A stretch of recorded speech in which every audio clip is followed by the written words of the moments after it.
This conference will now be recorded. Excellent. Um, it is great to be here with you all during John Howard Society Week. It fills me with great joy to be here on Valentine's Day with my past and present articling fellows, and I'm enormously grateful to the Ontario Law Commission who makes this possibility alive for us, and it greatly increases the amount of work that we can do and the impact that we can make. So delighted that you can join us. And we have all in our different ways been trying to get information about various issues from CSC, and they have a sort of a natural reluctance to share that information. So we wanted to share with you what we have been doing, what we see as some of the hurdles, and some suggestions as to how we might be able to overcome those. So the first, I'm going to pass the microphone over to Murray Fallis, who was articling fellow 2 years ago and is now in Great Britain, working with a children's charity and trying to protect those in the Ukraine and other important places. Thank you, Murray, for joining us. Do you want to just tell us a little bit about your access to information pursuits? Happily, yeah. Thanks, Catherine. And I was going to say, I'm happy to be here on Valentine's Day as well, though I think my girlfriend's a little bit less happy with me. So good to be here as always. Um, so I, as Catherine mentioned, articled 2 years ago with the John Howard Society. I guess it would have been 2020, and really kind of explored the Access to Information Act side of things. So really today I'm going to be speaking about the Access to Information Act and a specific judicial review that we brought that really kind of not opens the door, but maintains access to the Access to Information Act. So I guess I kind of want to begin first by saying that the Access to Information Act for me is one of the most underutilized tools that I see that a charity has at its disposal. So access to information and privacy requests are cheap tools, they're effective, and they ensure government transparency. So the case I'm going to speak to you about today is all about that kind of concept: cheap, effective transparency. That's basically what we were after. So before I go any further on this specific judicial review, we had really capable counsel supporting us and bringing the case. So Andrew West and Ashley Wilson, two lawyers out of McCarthy's Calgary office, actually brought the judicial review. And that really allowed us to bring on this case because frankly, we don't have the resources to be fighting all of these challenges. So without their support, we certainly wouldn't have been able to do this. So a little bit of context. So back in when we brought this case, it started in about April of 2020. I had joined John Howard just after that. And we were in the midst of the COVID pandemic. So we were really talking about peak COVID here. We were receiving all sorts of calls from Bath Institution in Kingston.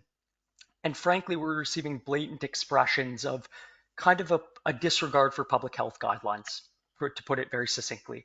We were hearing stories from prisoners about COs fake sneezing, not wearing their masks, using COVID sort of as a weapon or a scare tactic inside the institutions. Obviously, this was pretty concerning to us, not only because in and of itself there's a concern about legal and regulatory obligations there, but also just a unique understanding of the realities prisoners face. These are individuals who are in confined living settings in the midst of a global pandemic, and CSC is responsible for their health and well-being. So this was incredibly concerning to us. And I would just harp on the fact that it's hard sometimes to remember. My memory's already starting to fail me, but 2 years ago we were really peak COVID. Like the concerns about not having access to vaccines, the vaccine hadn't even been developed yet.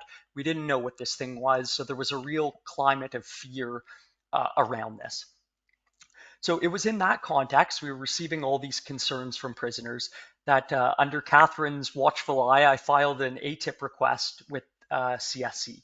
So specifically, the ATIP request sought all complaints about COs not wearing their masks between X date and Y date. I don't remember off the top of my head. I think it was September, October of 2020. So first, what happened, as with all CSC ATIP requests, the first element was it came back delayed, but that's okay. We can deal with that. But the second step was we actually got the request.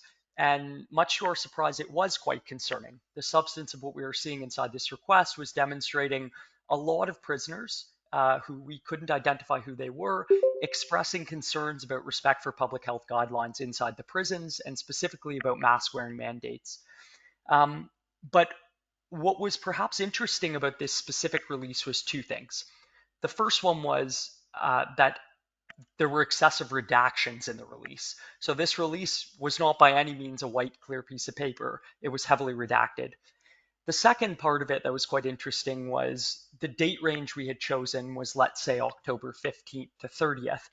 And there had basically been a dismissal of an inmate's concerns or his grievance inside that period. But CSC had included a subsequent apology to that prisoner for the dismissal of their concern that fell after the requested date. So effectively, CSC was providing us with more information than we requested, but information which perhaps might have cast them in a better light. So this kind of got my senses tingling a little bit. I became a little concerned about what was underneath those redactions. So I looked through the redactions and basically started to conclude that these redactions are incredibly excessive. And I'm not really clear on why they're applying these redactions so heavily. Went down to the bottom of the page, and CSC had basically relied on what's known as a Section 19.1 redaction. So a Section 19.1 redaction under the Access to Information Act allows government institutions to exclude personal information from disclosure. So for example, let's say you write me a letter as a government individual stating your residency address and your phone number and a bunch of your health ailments. That won't be released to the public. That qualifies as personal information. But what we were noticing in this specific release was CSC had applied the 19.1 exemption to redact a lot of the substance of these grievances. So from our perspective, they were using the Section 19.1 exemption to shield some of this information from disclosure. So it's in that context, global pandemic, file the request under the Access to Information Act, hoping for some transparency and receiving a lot of redactions, that we went to the Information Commissioner and grieved the release. The Information Commissioner basically confirmed with us that CSC's position was that they were redacting all of this information as personal information because it was a person's handwriting. So CSC was taking the position that if you were to write something in handwriting, that qualifies as personal information and therefore can't ever be released to the public under the Access to Information Act. Obviously, I hope this doesn't sit well with some people. It didn't sit well with us, but the effects of that would have been quite substantial. Had that stood and had we let that go, it basically would have meant any time a government official wants to exclude information from release, they just need to pick up a pen and write something in handwriting. So with Ashley and Andrew's support, we appealed the administrative decision to the federal court. And without further suspense, I'll let it slide that the decision wasn't very shocking. It affirmed what I think all of us already knew, was that handwriting in and of itself isn't personal information. So a prisoner who writes an inmate grievance in handwriting, that information isn't excludable on its face because it's handwriting versus typewritten content. So the decision itself was reviewed on a reasonableness standard. And Justice McVeigh, who for the federal court, basically concluded that when you assess personal information for release, you need to read the Access to Information Act, which allows transparency and the release of government information, alongside the Privacy Act, which really is about protecting an individual's personal information and identity and right to privacy.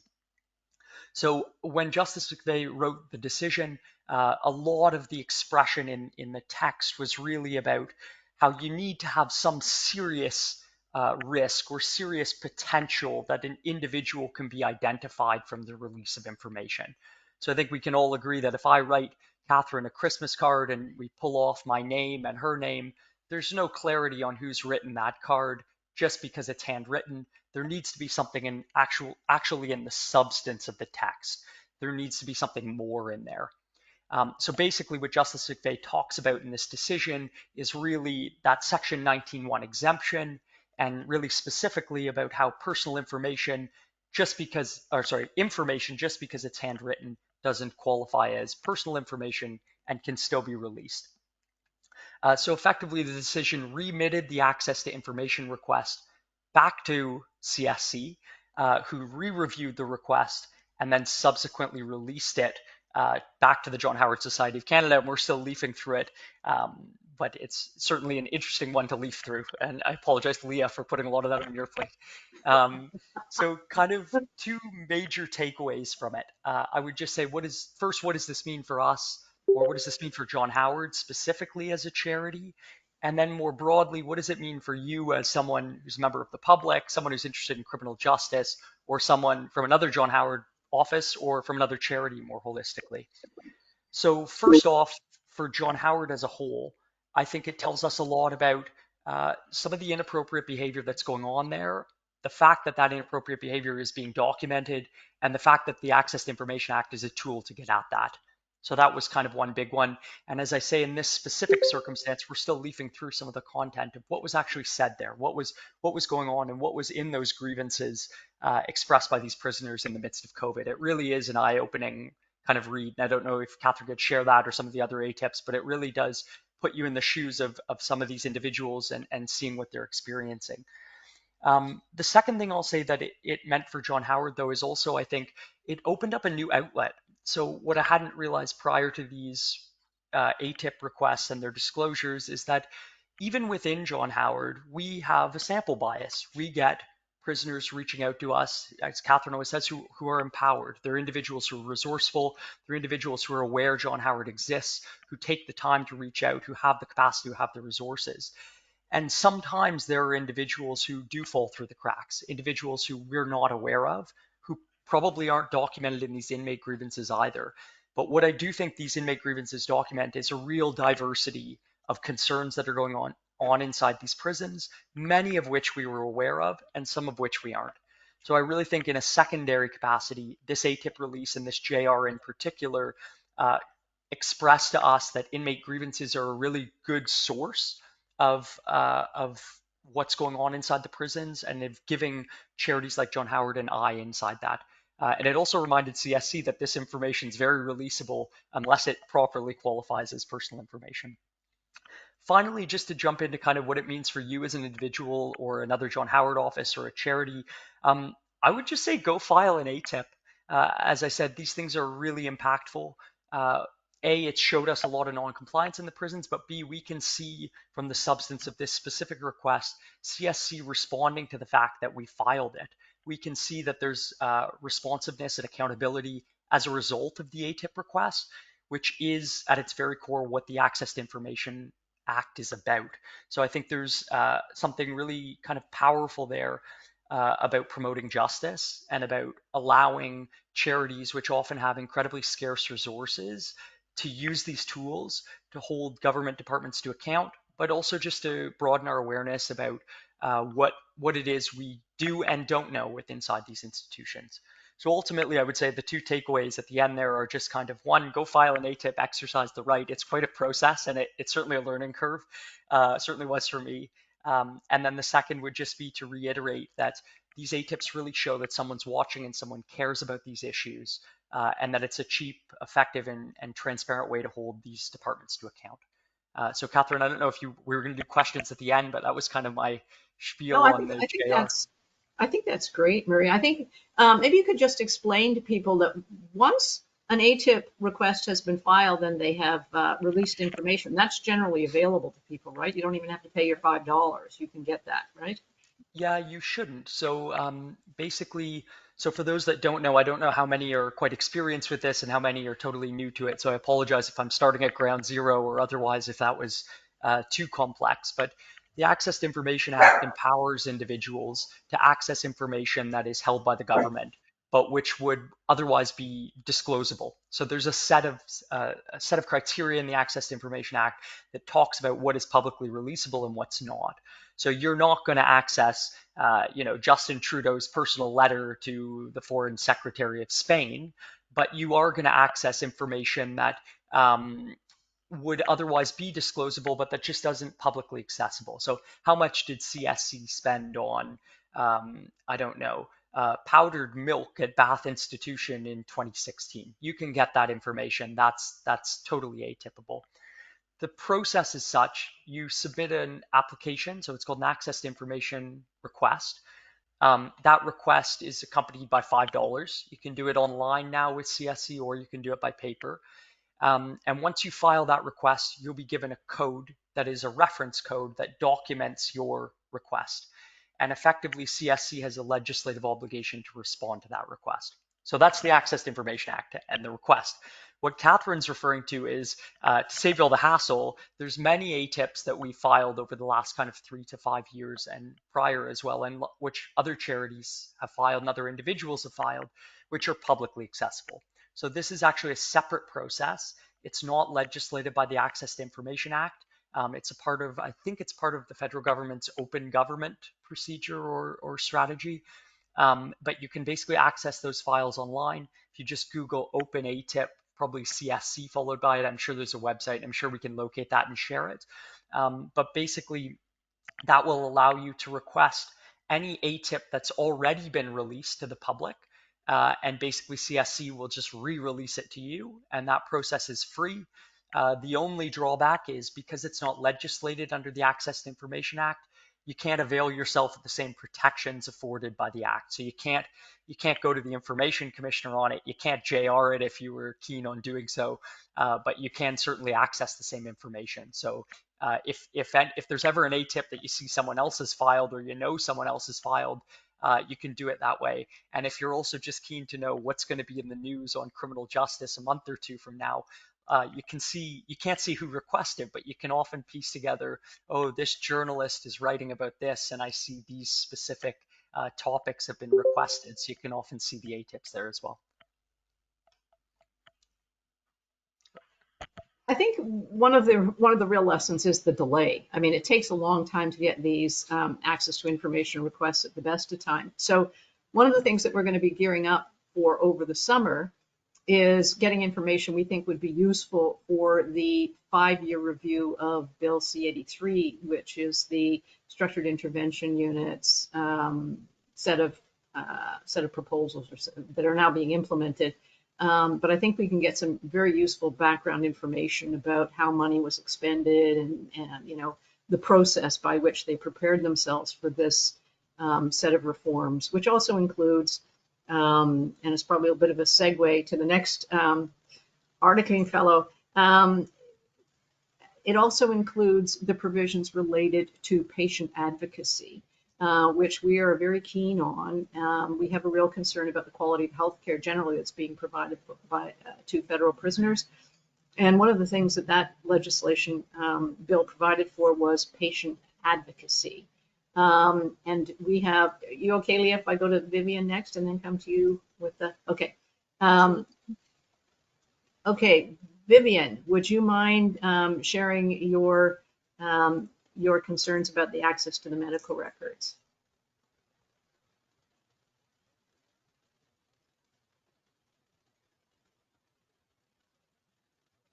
Sure. Can everyone see my screen? I've just got some slides. We can see the screen, yeah. Okay.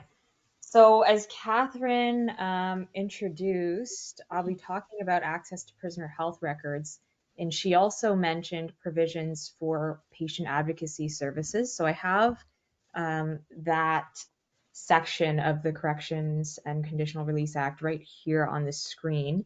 That's something that the John Howard Society works on, and we'll receive prisoner complaints, much like Murray mentioned, on a variety of issues, and oftentimes they have to do with denial of prescription medications or inability to obtain health services. Often when, you know, prisoners are experiencing rather alarming symptoms, and it can be weeks or months before they're seen by a health professional. So they reach out to external organizations seeking help. The John Howard Society is one, and we've stepped in, and this is another thing that Lea, who we'll speak to next, focused on as well. But one thing that we need to do once we receive a complaint from a prisoner, because they often have different levels of information that they can provide. You know, they can relay their concerns because they have symptoms. They may be aware of all of their prescriptions by name. They may not. They may just know what they're diagnosed with and that they take 2 pills a week and they may not know what it's called. So what we need in any case is access to a prisoner's health file to really effectively advocate for them.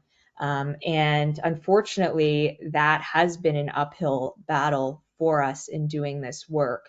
Why do we need records? Again, to demonstrate the need for medication or health services, or to compare records of those medications that have been provided, health services that have been provided, to what's been requested and what patients are telling us that they need.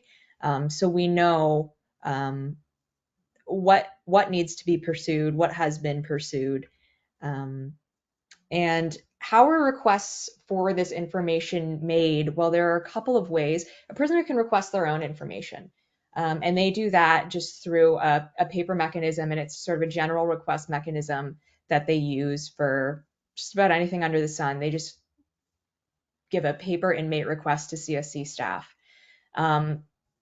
As a patient advocate, I can also make a request on a prisoner's behalf.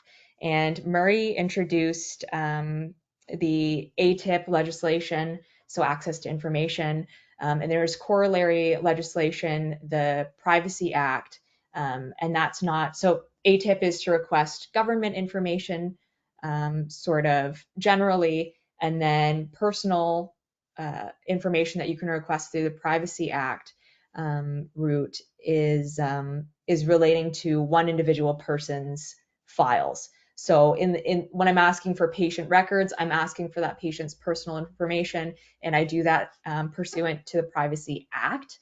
I can only do so with a prisoner's written consent, and I can do it online. I can also do it via paper, but I always do it online.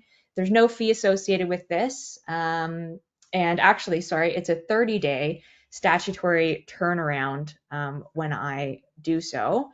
A prisoner could request their own information through that as well. The only problem is they don't have online access, but if they wanted to submit a paper request, they could do so. So the statutory wait time of 30 days is right there in Section 14 of the Privacy Act, which is on the screen. So it's before you even see subsection A. It says within 30 days after the request is received. And it's regularly exceeded. I made my first request for a prisoner's health file with consent 143 days ago. And to date, I haven't received a single prisoner health file from CSC. So how can we reduce the wait time? There are a couple things I can do. As much as I would love to work with CSC staff to resolve this thus far, I haven't gotten much interest in reducing this wait time, but always open to having further discussions. But through consulting with CSC staff and prison lawyers as much as possible, I'd like to diagnose where exactly in the request system the delays are occurring, right? So is this an information storage issue? Is the information difficult to receive? Is it in multiple locations and does it need to be aggregated? Is that what the problem is? Is this a human resource issue? Are there just so many requests that CSC staff are inundated with that regardless of how onerous it is, they just can't get to these in time?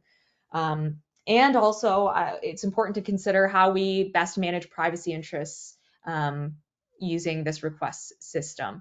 Now, I can tell you, I don't think that it's an information storage issue. There are electronic prisoner health files, and CSC federally maintains prisoner health files. So my understanding is that they're centralized. And so I think perhaps it's a human resource issue. But I think that this is also something that could be automated. And our previous articling fellow who just spoke, Murray Fallis, he had success in advancing a parliamentary petition to make the ATIP request system online.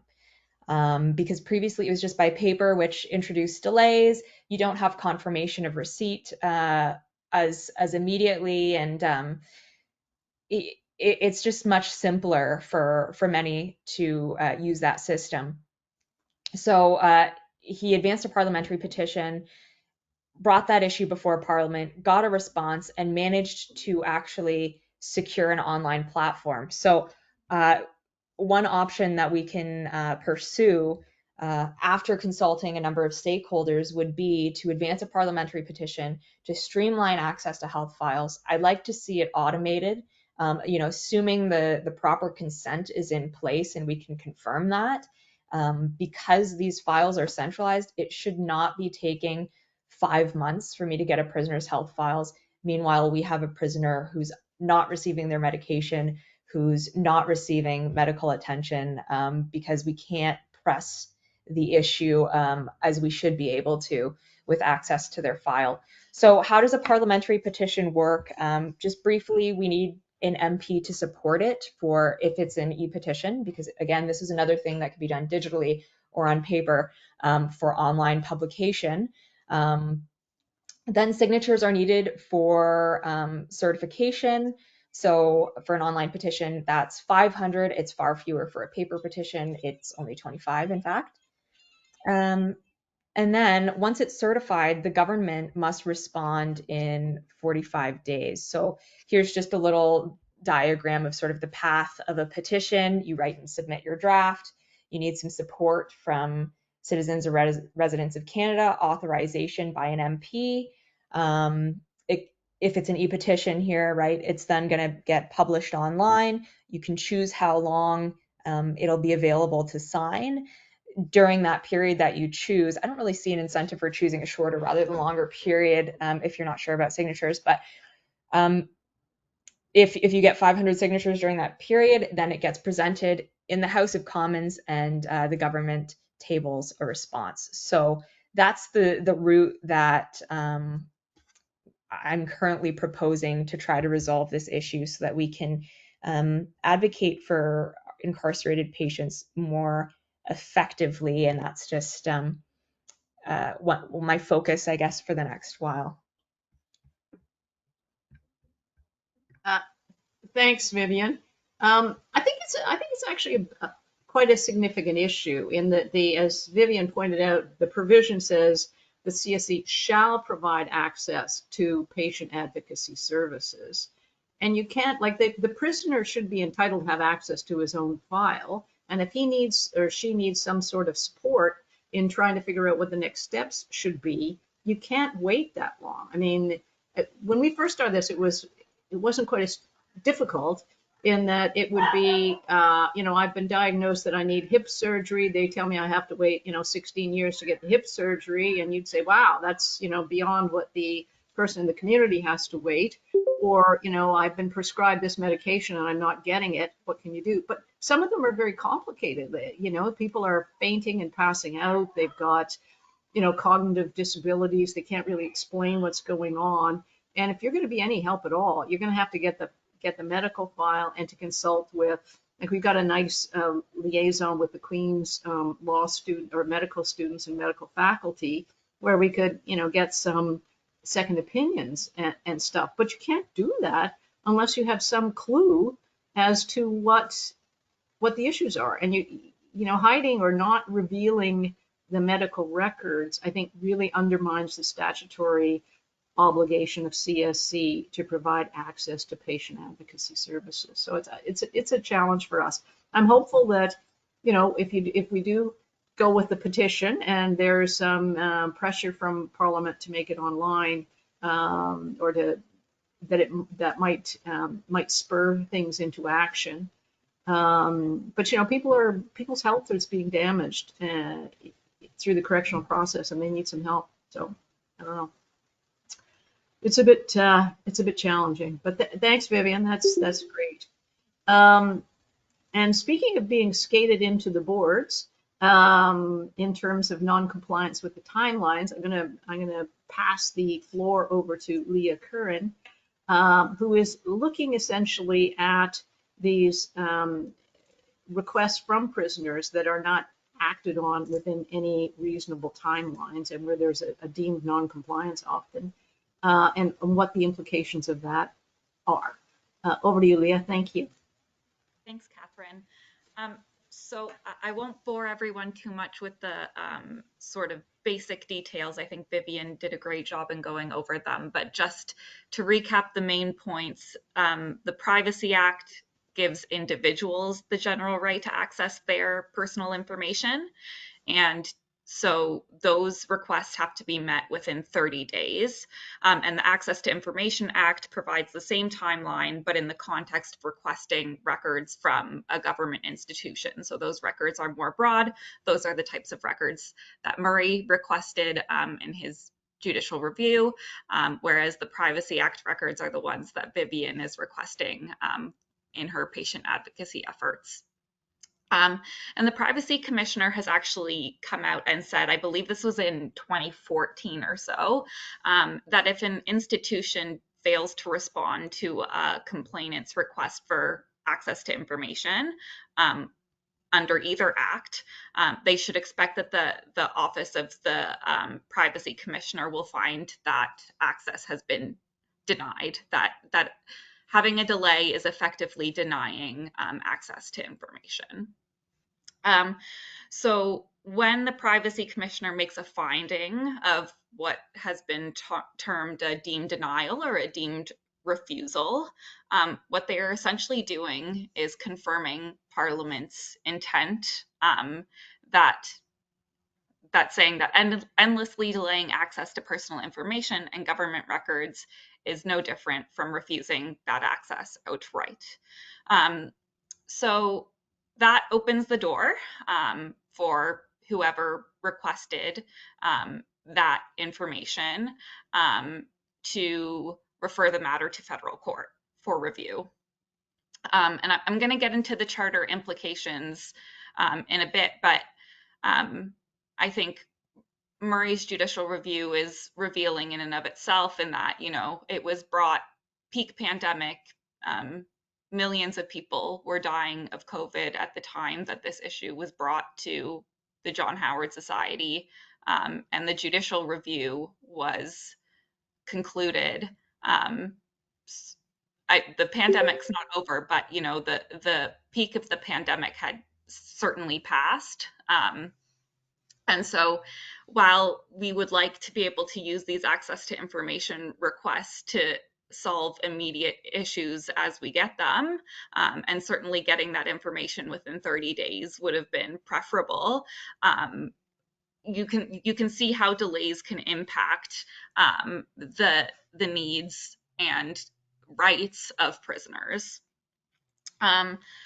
So in fact, not just has the Supreme Court of Canada held that the Privacy and Access to Information Acts are quasi-constitutional rights, but also that the timeliness in responding to those requests under those acts are quasi-constitutional rights. So I found a speech by Beverly McLaughlin, then Chief Justice of Canada, who was talking about the Privacy and Access to Information Acts, and essentially was saying that their enactment on the heels of the Charter of Rights and Freedoms was not unintentional. It was not a coincidence. So that those two acts are work in concert with the Charter of Rights and Freedoms to create this new sort of constitutional edifice that Canada was developing at the time. So I think this goes beyond prisoners and sort of applies to anyone who is requesting access to information and is effectively denied that because of a deemed refusal. And Justice McLaughlin talks about this in her speech, that privacy and access to information are inextricably linked from an individual's liberty. So that inevitably engages an individual's Section 7 charter rights. So Section 7, as we know, depends on and mandates a respect for an individual and their right to be free from government restraint, except as authorized by law. And we've seen international human rights laws and various countries agreeing with this philosophical view that, privacy and individual liberty and access to information are all sort of inextricably linked. And essentially the philosophical underpinning is that where there's, reduced access to privacy or access to information, it makes us as a democracy less secure. So despite all of that, and despite the fact that, I think Canada as a country prides itself on being a democracy, the Globe and Mail published an expose on the federal access to information regime last year, noting that it spends $90 million a year, and it remains almost impossible to obtain information requests within the statutory timeframes. What's worse is that over the past 2 years, it's become common for a complaint to wait a minimum of 2 years once it's been submitted to the Office of the Privacy Commissioner or the Information Commissioner. So you can imagine for prisoners that poses a particular problem because for a variety of reasons, but one is that they're often transient. They move from institution to institution across Canada. Sometimes they're released. So to follow through on an access request and then a complaint, and then maybe even taking it to for judicial review is an incredibly long process. And as Murray touched on earlier, resources in prison are limited. Often people who are incarcerated or who are newly released don't have the resources to follow up on a judicial review. It takes time, energy, and money that often people don't have. And not to mention, a lot of the legal recourse that they are seeking in that time becomes moot. Systemic delays and refusals provide legally required access to information that fail to provide that access to information can impede people's ability to challenge their treatment in prison and essentially hold CSC, correctional authorities, accountable. So particularly in my time with John Howard, I learned a lot about the value of how ATIPs can hold CSC accountable. But if we're not receiving those ATIPs, it becomes a lot more difficult to hold them accountable. Efforts, for example, to get a reduction in a sentence are rendered futile when delays make that request moot or require individuals to spend long periods of time in pre-trial detention. That compromises their right to an expedient trial. Again, the judicial review helmed by Murray was revealing of how individuals can be detained in dangerous, even life-threatening conditions, while charities like the John Howard Society engage in years-long advocacy to expose those conditions. And as Vivian mentioned, the delays in getting healthcare needs of incarcerated individuals met engages all sorts of Section 7, and I would argue Section 12 charter rights. And while that expose I mentioned talks about all federal institutions in Canada failing to meet their statutory timelines, I think CSC is a particular problem. So in all of these federal agencies have to provide yearly reports on their access to information requests to Parliament each year. In its last report to Parliament, CSE indicated that deemed refusals had been up for the Access to Information Act. It had been up 9% over the previous year. Similarly, during the same period, 89% of Privacy Act requests were closed beyond the legislated timeline, which to me is just a staggering proportion. That represents a 1% decrease from the year before, so perhaps moving in the right direction, but certainly a long way to go. Essentially, to me, I think this is such an important issue because I think I take privacy and access to information very seriously, and I think the dilution of the social value surrounding access to information makes it harder to hold agents of the state accountable for what we know intimately are human rights abuses happening within prisons on a daily basis. So by delaying their responses and effectively not responding to access to information requests, CSC is able to skirt that accountability and a major avenue for holding them accountable and making sure that the human rights of prisoners are being respected.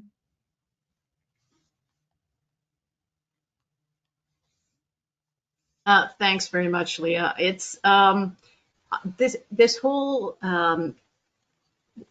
effort to try and get a timely access to information is extremely frustrating. I wanted to just, I think we've become more sensitive to use of force issues given recent events about peace officers abusing their authority vis-a-vis racialized minority people and others. But there still isn't an easy way to get access to these issues. So I just wanted to show you the video of a use of force episode that was used on Christoph Lewis. I would very much encourage everybody to go to the YouTube site where he's posted this, because he narrates the videotape with his perception of what's going on. But it took him 10 years to get access to this piece of information, which he requested shortly after the event occurred. And I think that's telling. Rhea, I don't know if you are able to just show the videotape. I just want to give people an opportunity to see it. I find these very difficult to watch, but I find it extremely useful to watch them with people who have been subjected to use of force in the prisons, because they know what's reasonable and what isn't. And I will hit the "that's unreasonable" button perhaps a little hastily. So I have watched this video with a former prisoner who was subjected to many issues of use of force. His first observation about this was, this is happening in the visitors area. Prisoners are in the visiting areas, are not wanting to lose their visits. They're not there looking for trouble. They're not there to pick a fight. And what another prisoner told me, I haven't actually spoken with Christoph Lewis, but another prisoner told me that the main issue here is the female guard was saying that he needed to be strip searched. And there are policies in place about same-sex strip searching. So he didn't feel he needed to be strip searched by someone from the opposite gender. So that's the initial conversation between Christoph and the prison official there. I guess we can start to roll it. It's very short. It's only 3 minutes or something. Okay, just give me 1 minute.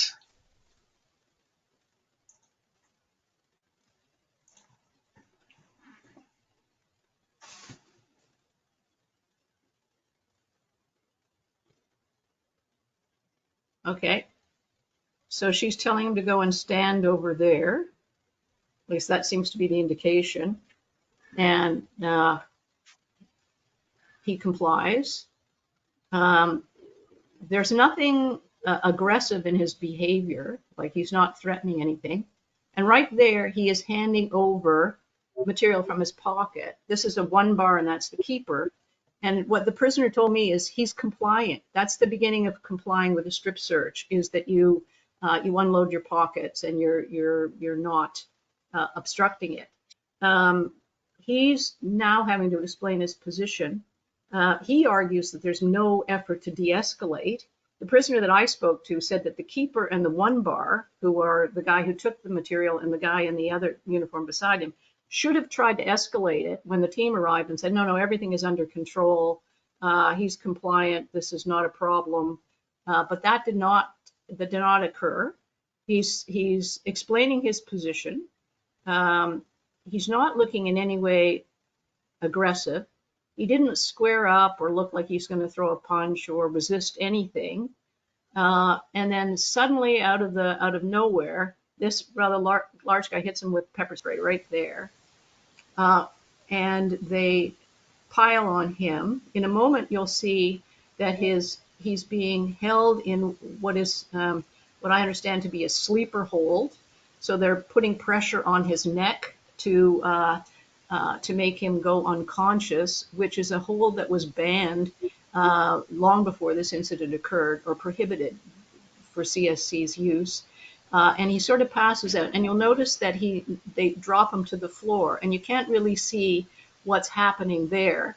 But the prisoner said if you can see his feet in the right-hand side, it's pretty clear that he's undergoing blows while he's on the ground. And he would be pretty close to unconscious, if not unconscious, as a result of that sleeper hold. They eventually haul him up. He thinks there were about 20 guards there. It's hard to know how many were actually in the room. They're using a stationary camera here and not a handheld camera.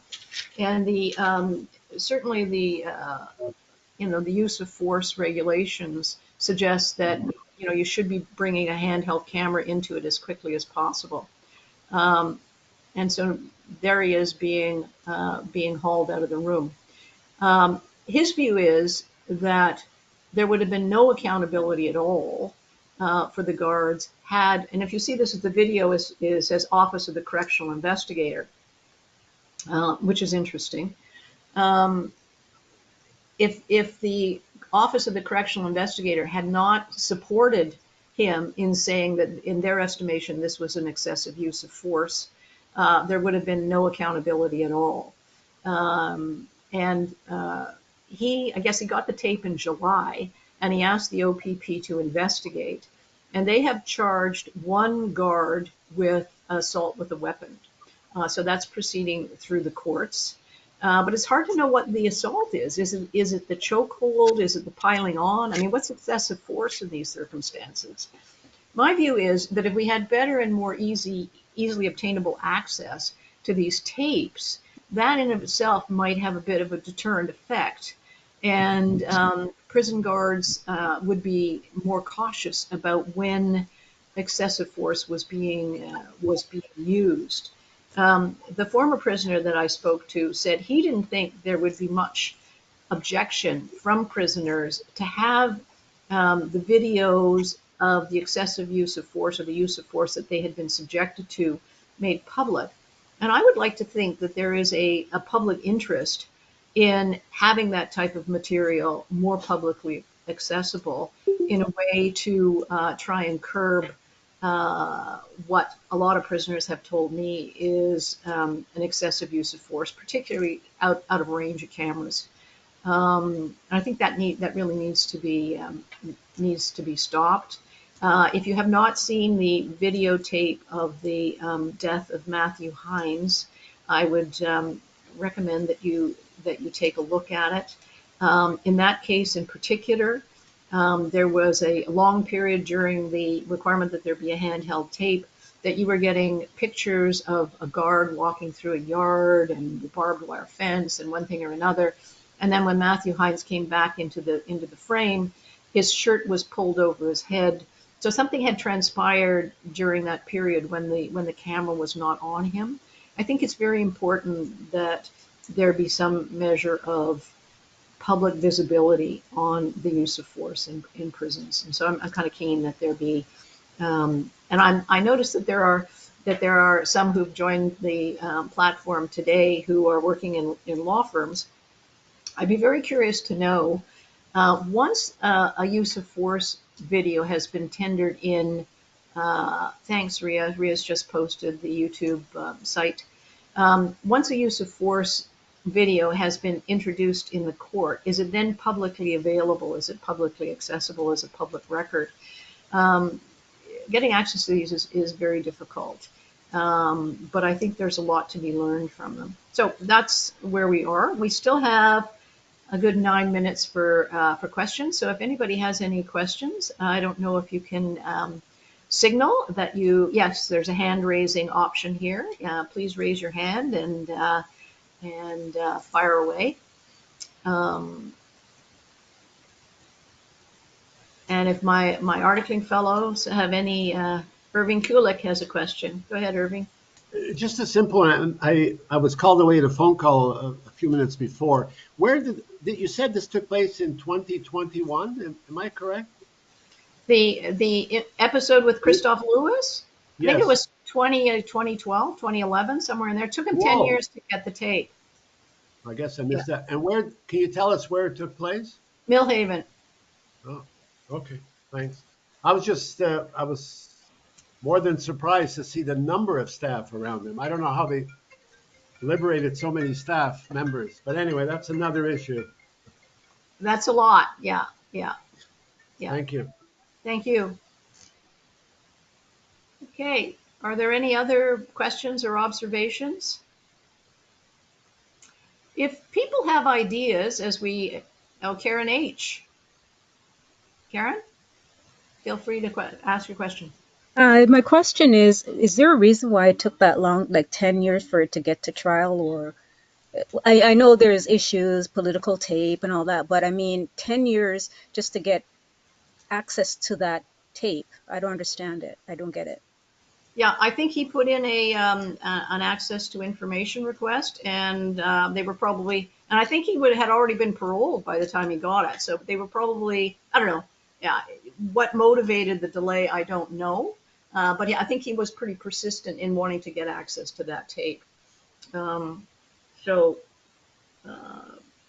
Which I think is good.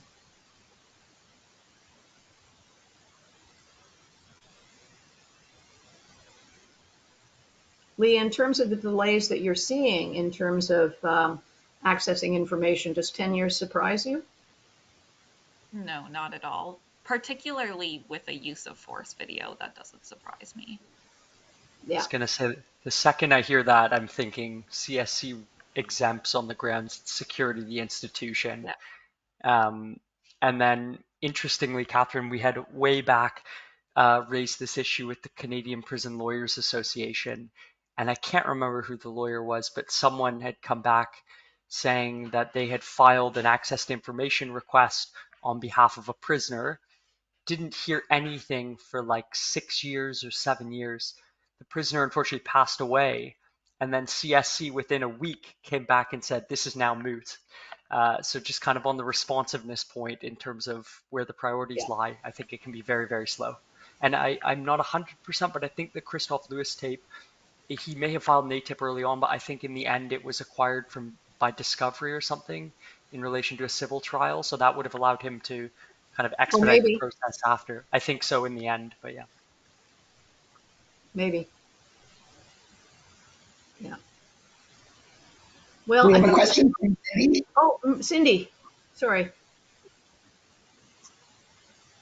I can't hear you, Cindy. I think you're still. Yeah. Yeah, okay. Just so what I'm hearing is that there's no legislative timeline in terms of a response for a request for information, is there? There is a legislative timeline, but they just skated into the boards. So it's That's the what question is how can you compel them to be respectful of the timelines, right? Right. Gotcha. And just to expand on that a bit, like Cindy, I filed probably, not an exaggeration, with Catherine supporting me and guiding me, probably like 100 of these things. And I would estimate like 90 of them came back with delays, well past statutory deadlines. But let's say their deadline is 30 days. If I grieve that to the information commissioner, the information commissioner is not going to get back to me for probably a month or two. Then they're going to take a number of months to consider the implications of it. Are they really in violation of their statutory deadline? In that time, CSC may then give the release, probably not in compliance with the legislation, but maybe. And then at that point, if I really want to push it, you then need to go back to the information commissioner or otherwise appeal it all the way up to a judicial review if the information commissioner is not on your side. So effectively, what CSC is doing, or I don't know if it's conscious or just by product of luck, but they're out resourcing us. No one has the resources to continuously stay on 100 different ATIPs and Yeah. follow up with the information commissioner and follow up with the judicial review every single time. But if you wanted to create a record of these things, you could have 500 judicial reviews where they've violated their statutory deadlines, like every single, not every grievance, but what did you say, Leah? Something like 90% of these ATIPs are non-compliant. Incredible. Thank you.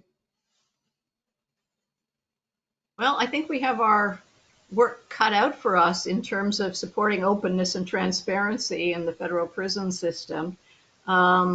I think we have a pretty good window with the correctional investigator in that he can get access to some of this stuff. But I think we probably need a more fundamental perception that use of force tapes and other things should be made publicly available. If not to the general public, then at least to an independent group who are looking at it to see whether or not excessive force was used. If that would assuage their concerns, Murray, about the security of the institution or whatnot. And I think a former prisoner should be one of the people looking at it.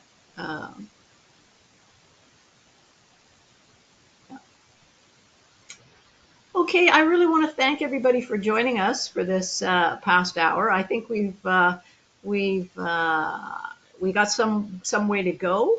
But if people have ideas about the type of information they would like to see us, the 5-year review is in 2024. So we are going to start our ATIP requests this summer. Murray, you think we have any chance of getting them done by then? Anyway, we'll find out. But it's certainly worth a try. And if people have ideas about what they would like us to request and seek, please let us know and we'll follow up. Excellent. Happy Valentine's Day. Take care, everybody.